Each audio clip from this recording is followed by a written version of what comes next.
Bonjour, l'année 2021 sera une année particulière. Inutile de revenir sur les conséquences de la pandémie et les modifications qu'elle entraîne nécessairement dans le monde social qui nous entoure. N'empêche que les années précédentes, il y avait des moments conviviaux que j'appréciais particulièrement. C'était ces fameuses cérémonies des vœux où les élus locaux présentaient à la population à la fois leur réalisation de l'année écoulée et les perspectives de celles qui s'ouvraient devant eux.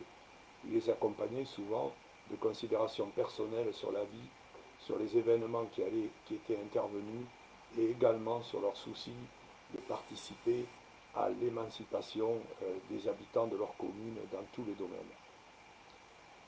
J'avais le plaisir d'être invité souvent et souvent j'ai traversé le canton pour aller d'une commune à l'autre pour essayer d'apporter durant quelques minutes, toujours trop longues pour certains, les appréciations que portait quelquefois le maire au début, le président de la communauté de communes ensuite, et le conseiller général puis départemental depuis 2008 à ces instants de citoyenneté, car il s'agissait vraiment d'instants de citoyenneté puisqu'il y avait un dialogue direct entre les élus et la population. Ces moments-là étaient importants car ils permettaient d'annoncer ou de faire participer les gens aux soucis qui étaient ceux qui traversaient la sphère politique ou la sphère locale, puisque jamais, jamais il n'y a eu de situation parfaite dans ces domaines-là. Alors cette année, je n'aurai pas l'occasion, parce que ces cérémonies vont être très rares, voire tout annulées par les circonstances sanitaires, et je n'aurai pas l'occasion d'annoncer ce que je voulais dire.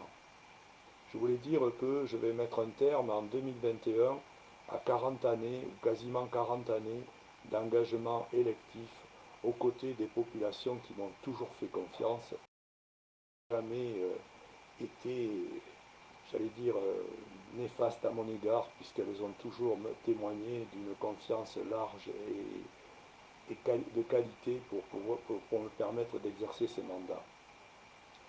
40 ans, c'est long, mais ça avait été précédé surtout d'une dizaine d'années d'engagement syndical au Syndicat national des instituteurs, une belle institution que j'ai beaucoup aimée, à la Mutuelle générale de l'éducation nationale, également ces systèmes mutualistes qui correspondaient à mes valeurs, et également dans le domaine associatif où j'ai multiplié les présidences quelquefois, les actions concrètes pour les créer, les actions concrètes pour les soutenir, les actions concrètes pour les faire avancer, car le système associatif est pour moi la clé de la démocratie en France et la clé de cette implication citoyenne qui doit être essentielle dans un monde dans lequel le profit est souvent la première règle.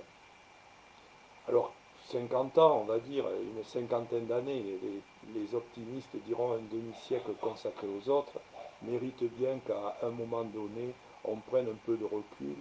Et je constate maintenant, dans ces périodes de confinement ou ces périodes de moindre activité, que j'ai peut-être un peu négligé ce qui est essentiel, c'est-à-dire la famille, le cercle des amis les plus proches et la participation à ce dont on a le plus besoin, c'est-à-dire la vie sociale, culturelle, sportive et peut-être également des activités qui sont des activités d'écriture.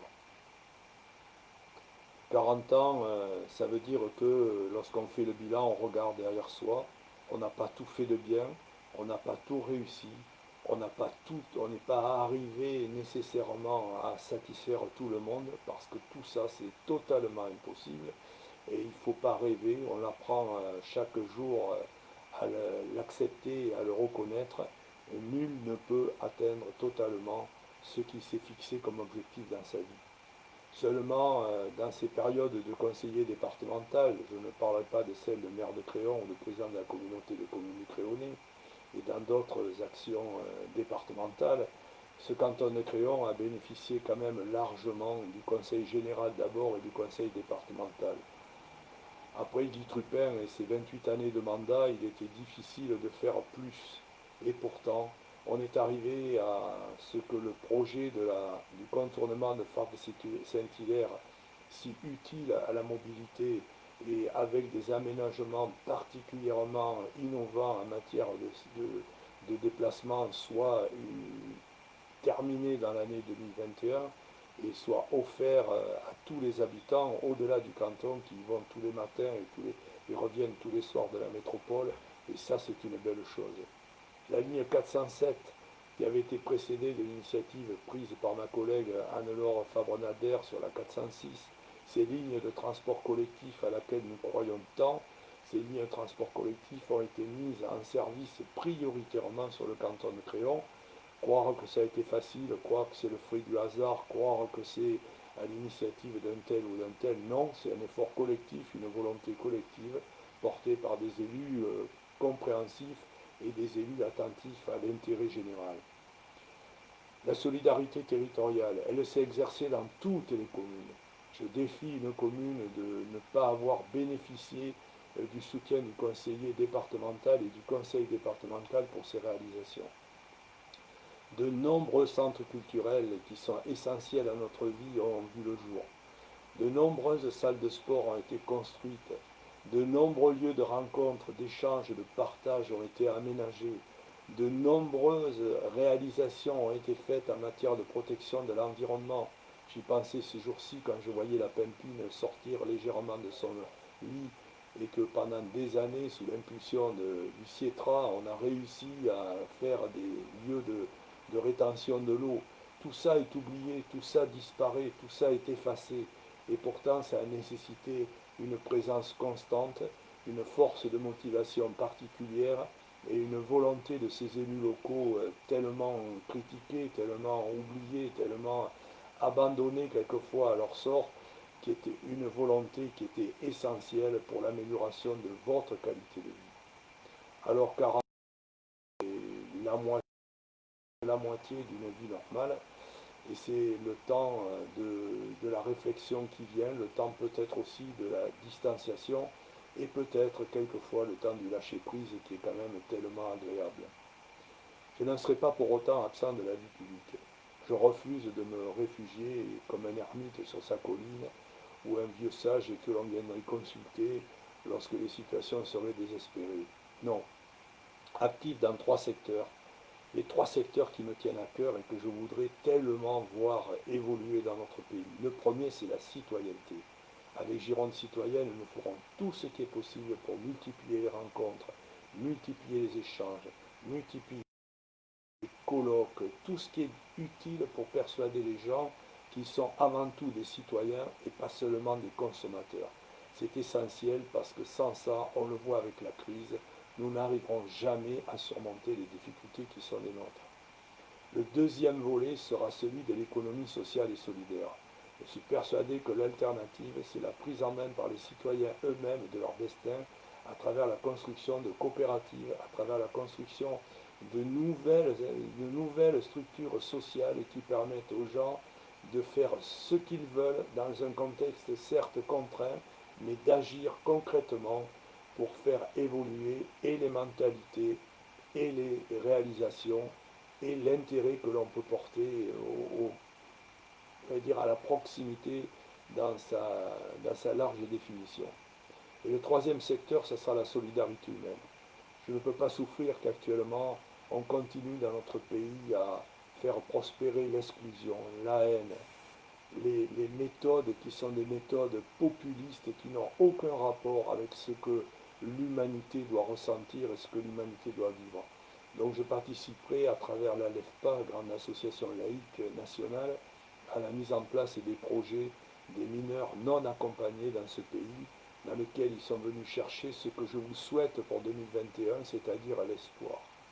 Il n'y aura pas d'année 2021 réussie si tout le monde n'a pas l'espoir de meilleur avenir, si tout le monde n'a pas l'espoir de sortir par le haut d'une crise qui a été terrible pour le lien social, terrible pour l'échange, terrible pour la culture, terrible pour le sport, terrible pour toutes les activités collectives. L'espoir, on le dit, on le répétera jamais assez, c'est ce qui fait vivre. J'espère que vous aurez de l'espoir chaque matin en vous levant. Pas de grands espoirs, pas de choses révolutionnaires, simplement l'espoir de construire une journée qui soit positive. Construire une journée qui permette d'être utile aux autres. Construire une journée qui vous permette de vous épanouir en termes le plus large possible, que ce soit dans le travail, que ce soit dans l'échange, que ce soit dans le partage, que ce soit dans tous les domaines, mais gardez espoir. Vivez dans l'espoir chaque matin et abandonnez cette crainte de ce monde qui serait un monde dans lequel il faudrait fuir, dans lequel il faudrait abandonner, lequel il faudrait laisser de côté pour vivre seul et lutter seul contre l'adversité. Ce n'est pas possible. L'espoir est essentiel. Je vous souhaite une année 2021 pleine d'espoir pour votre santé, plein d'espoir pour votre carrière professionnelle, plein d'espoir si vous êtes jeune pour vos réussites à tous les examens qui sont tellement difficiles et tellement perturbés. Et j'ai une pensée particulière pour les jeunes qui actuellement sont un peu déboussolés par tout ce qui leur arrive. Je souhaite simplement que vous ayez l'espoir de participer à une société tolérante, à une société fraternelle, à une société plus juste et à une société laïque dans laquelle notre vraie liberté serait celle de penser indépendamment d'un certain nombre de croyances qui altèrent la raison. Belle et heureuse année à vous et surtout, surtout, profitez de chaque instant de bonheur qu'elle vous offre. À bientôt sur les chemins de la vie. Merci à vous.